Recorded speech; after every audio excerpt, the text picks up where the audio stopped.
Hi everyone, this is from SEBI IAS Academy. இன்னைக்கு நம்ம current affairs பற்றி பார்க்கலாம். தட் இஸ் சர்வதேச விமான போக்குவரத்து அமைப்புக்கு இந்தியா மீண்டும் தேர்வு. So international civil aviation organisation வந்து April 4, 1947 வந்து எக்ஸ்டாப்ளிஷ் பண்ணியிருப்பாங்க.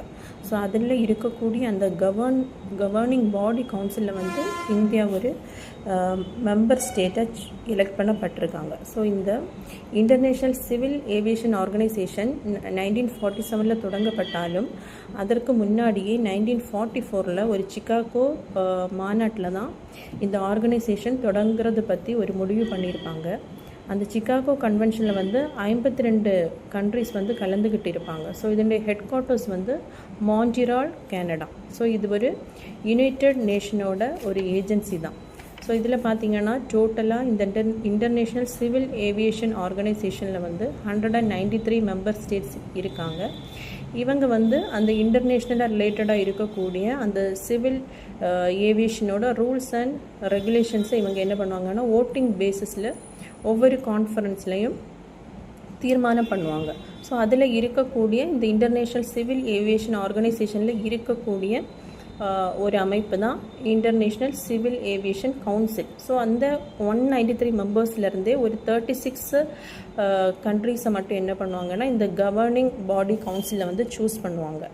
இந்த international civil aviation organisation conference வந்து 3 இயர்ஸுக்கு ஒரு வாட்டி தான் இதை கண்டக்ட் பண்ணி அந்த மீட்டிங்கில் என்ன பண்ணுவாங்கன்னா இந்த கவர்னிங் பாடி கவுன்சில் அதாவது 36 members from 193 members they will elect 36 member states for International Civil Aviation Council governing body. So இந்த ஆர்கனைசேஷன் வந்து அதற்கான ரூல்ஸ் அண்ட் ரெகுலேஷன்ஸை கொண்டு வருவாங்க. அதை நடைமுறைப்படுத்துறது அதில் இருக்கக்கூடிய இந்த கவர்னிங் பாடி.